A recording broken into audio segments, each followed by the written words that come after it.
A gente vai falar sobre Jesus hoje. Então, antes da gente abrir a palavra, eu queria convidar você a gente fazer mais uma oração ao nosso Deus. Eu convido aqueles que também estão assistindo a gente, talvez pelo YouTube, aqueles que talvez verão, ouvirão nessa mensagem algum dia, que você possa orar comigo neste momento para a gente abrir então a palavra do nosso Deus. Vamos orar? Senhor nosso Pai, que nos altos céus habita, louvado seja o Teu nome nesta noite, pela Sua misericórdia, bondade, nos conceder, ó Pai, a oportunidade de congregar, de ouvir, ó Pai, de estudar a Sua palavra, e peço que seja o Senhor, ó Pai, o nosso guia, seja o Senhor, ó Pai, iluminando, ó Pai, o nosso entendimento neste momento, em nome de Jesus, amém. Irmãos, quero convidá-los a abrir as suas Bíblias no Evangelho de João, no capítulo 12. E aqui a gente vai estar discorrendo rapidamente de algumas lições que a gente aprende com o Senhor Jesus, naqueles que foram os últimos momentos antes, dele enfrentar, a morte na cruz. Tanto que eu até botei o título aqui, Lições da Angústia. De fato, nosso mestre, o Rei dos Reis, estava aflito pelaquilo que ele passaria, enfrentaria. Ele estava alegre, com certeza, e motivado para cumprir a missão, mas também angustiado. Ele estava triste. Ele expressou sentimentos humanos, mas mesmo no meio da angústia, ele nos ensina grandes e importantes lições. E eu vou convidar você a fazer leitura comigo para a gente extrair essas lições também deste texto. Evangelho de João, no capítulo 12, e a gente vai ler aqui a partir do verso 20. Fazia pouco tempo, Jesus havia entrado em Jerusalém, estava próximo a festa da Páscoa, e não somente Jesus, mas muitas das pessoas que foram até Jerusalém, por estar aí localizado também o templo. E veja o texto que diz, João capítulo 12, verso 20. Ora, entre os que subiram para adorar durante a festa, havia alguns gregos.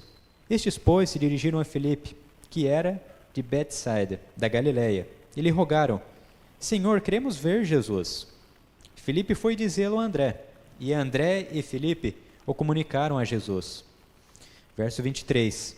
Respondeu-lhe Jesus, é chegada a hora de ser glorificado o Filho do Homem. Em verdade vos digo, se o grão de trigo caindo na terra não morrer, fica ele só, mas se morrer, produz muito fruto. Quem ama a sua vida, perde-a, mas aquele que odeia a sua vida neste mundo, preservá-la-á para a vida eterna. Vamos dar uma pausa aqui. Irmãos, que lição importante que aprendemos nesse verso. Esse chamado, essa procura dos gregos por Jesus, como se fosse um clamor pelo mundo que sente angústia no coração e a necessidade de buscar a Deus. E eles foram até a cidade, buscando ter um encontro, falar com Jesus, e encontram Jesus. Mas a lição que Jesus ensina é maravilhosa. Ele sabia a morte que estava para enfrentar, e ele conta aqui uma ilustração interessante sobre um grão de trigo, que se cai na terra e morre, dá muito fruto. Mas se ele não morre, fica só. Que lição importante que eu tiro daqui. A lição de doar-se. Mas não é de doar algo que eu tenho, mas de doar o próprio eu. Esse foi um dos propósitos da morte de Jesus e da sua vinda aqui na terra. Diz que Jesus ele veio para morrer, para salvar todo aquele que nele crer. E o que eu aprendo com essa lição de Jesus? Que eu preciso me doar também. Se você for a sua Bíblia, por exemplo, na primeira carta de João, capítulo 3, verso 16, olha o que diz. Nisto conhecemos o amor, que Cristo deu sua vida por nós e devemos dar nossa vida pelos irmãos. Da mesma maneira que Jesus morreu, para que a vida fosse abundante, nós também precisamos nos doar. Primeiramente a Deus, mas também às pessoas que necessitam de nós. Quanto você tem sido doado à obra e às pessoas que precisam de ti? Eu acredito que você é uma pessoa abençoada por Deus, tem muitos benefícios, recursos, vantagens talvez que Deus tenha lhe concedido. E o que você tem feito com isso? Essa é a primeira lição. Doar-se. Não doar apenas aquilo que temos, mas doar aquilo que somos, o que você é. Doar o próprio eu. Continuando a leitura aqui, a partir agora do verso 26, a gente vai ler esse verso, porque esse também é incrível, né? Se alguém me serve, siga-me, e onde eu estou, ali estará também o meu servo. E se alguém me servir, o Pai o honrará. Olha que maravilhoso que Jesus diz. Diz que aquele que é servo dele está aonde ele está. De certa forma, faz aquilo que ele faz.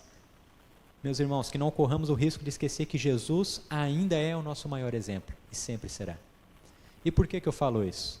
É porque hoje tem tanto modismo, né? Tem gente que segue exemplos de pessoas no modo de se vestir, segue exemplo de outras pessoas no modo de se alimentar, né? De conviver, de se relacionar, mas Jesus precisa ser o nosso maior exemplo. Apenas com fim de ilustração, daí tu pode me perguntar, mas eu devo me vestir como Jesus se vestiu? Irmãos, Jesus ele se vestiu da melhor maneira que concorria na época, com modéstia, com bom senso. Então você não precisa vestir uma túnica hoje, mas você pode, igualmente Jesus, na sua época, na sua região, na sua cultura, se vestir da melhor maneira possível, com decência, modéstia. Esse é apenas um exemplo. Devemos seguir a Jesus em tudo. Em tudo. Seja no modo de se relacionar, seja no modo de se vestir, de se alimentar, de que modo que for. Jesus ainda é o nosso maior exemplo. E sempre será. Não tem outro nome. Jesus é a imagem do Pai aqui na terra. Acredito que você lembra, como também eu lembro, quando ele disse aos discípulos, que, olha, o meu desejo é que vocês sejam um comigo. Um comigo é dessa maneira. Não é que você agora vai se juntar, de certa forma, em um único ser, mas é várias pessoas, diferentes umas das outras, mas que seguem o mesmo modo de viver, uma maneira diferente, talvez das demais. Irmãos, Jesus ainda é o nosso maior exemplo. Essa é a nossa segunda lição. Indo adiante, na terceira e última lição, mas também não menos importante, quero que você acompanhe comigo a leitura, agora a partir do verso 27. Isso é tremendo aqui, as palavras que Jesus menciona. Agora está angustiada a minha alma. E que direi eu? Pai, salva-me desta hora? Mas precisamente com este propósito vim para esta hora. Verso 28, Pai, glorifica o teu nome. Então veio uma voz do céu. Eu já o glorifiquei e ainda o glorificarei. A multidão, pois, que ali estava, tendo ouvido a voz, dizia ter havido um trovão. Outros diziam, foi um anjo que lhe falou. Então explicou Jesus, não foi por mim que veio esta voz, e sim por vossa causa. Chegou o momento de ser julgado este mundo, e agora o seu príncipe será expulso. E eu, quando for levantado da terra, atrairei todos a mim mesmo. Isto dizia, significando de que gênero de morte estava para morrer. Irmãos, me arrepia de saber que Jesus sabia. Me arrepia de saber que Jesus sabia. Sabia o quê? Sabia de tudo que ele passaria. Os momentos que Jesus passou aqui na terra não foi um momento pego de surpresa ou algo mal planejado, algo que ele não sabia, algo que ele não havia medido o preço. Jesus sabia de tudo, irmãos. Sabia de cada ferida que ele passaria, cada dor, cada rasgo em seu coração, em ver as pessoas que haviam sido criadas à sua imagem, se degradando, muitas vezes em maus costumes, em maus atos. O relacionamento quebrado, muitas vezes seus amigos, a traição. Jesus sabia de cada um desses detalhes, e mesmo assim, ele decidiu pagar o preço.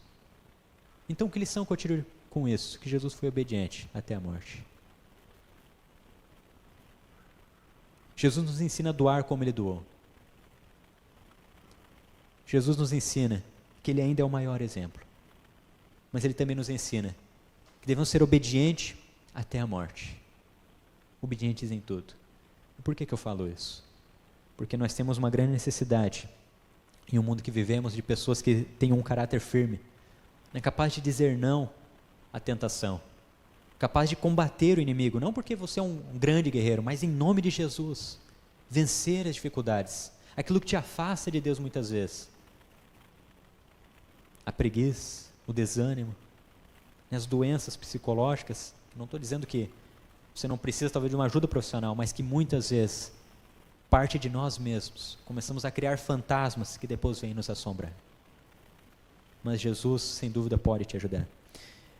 Quero ler um texto aqui com vocês, do livro O Libertador, que é o desejado de todas as nações, mas na linguagem de hoje, que conta exatamente, né, sobre essa questão de Jesus saber, né, tudo que ele passaria antes dele decidir descer do céu. E olha o que diz, olha que palavras, quais palavras profundas foram colocadas aqui.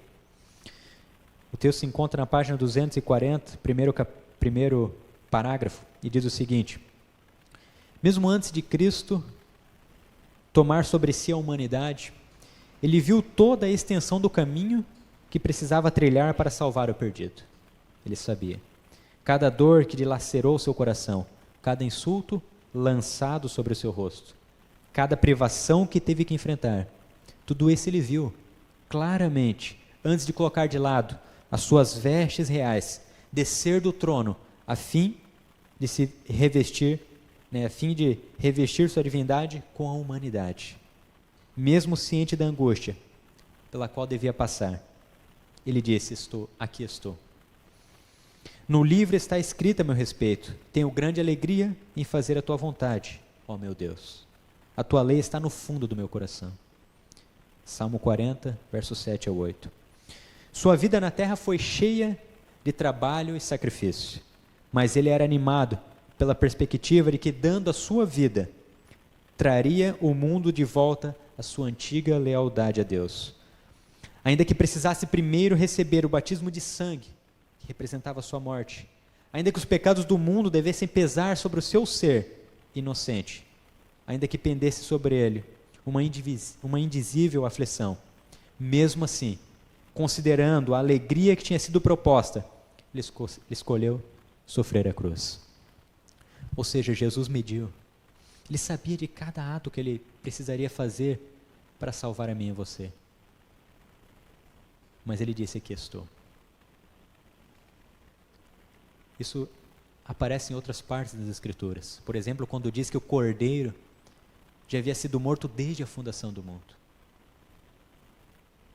Antes de Deus criar eu e você, criar a humanidade, Jesus havia decidido morrer. O texto que a gente leu ali de João termina ali nos últimos versos que lemos, dizendo que Jesus, ao ser levantado, atrairia todos a Ele mesmo. Realmente, se Jesus ser levantado, se a cruz não for capaz de motivar o seu coração a ir até Jesus, eu não sei o que pode ser. Nessa noite você me ouve. Não falei nada demais, não explanei nenhuma parte profunda da teologia ou do estudo sobre Deus. Mais uma vez repito, nós estudamos uma profecia extensa, detalhada, prolongada. Vimos sobre Jesus, sobre a vida que Ele viveu, a vida que precisamos viver. Você hoje pode escolher, da mesma maneira, viver como Jesus. Lições simples, mas que fazem a diferença. Obedecer a Deus, não importando as consequências. Temer a Deus acima de tudo. Seguir a Jesus, que ainda é o nosso maior exemplo. Esqueça os modelos humanos que nós temos muitas vezes. E doa-se, porque o mundo, as pessoas precisam de você. Elas precisam do talento que Deus concedeu a você, não concedeu a mim, de você. Não te arde o coração saber que Deus precisa de você? Eu fico feliz com isso. Que maravilhoso. Sendo eu falho, pecador, mas Deus precisa de mim. Que maravilha. Mas como todo bom presente, a gente aceita se quer. E hoje você tem a escolha.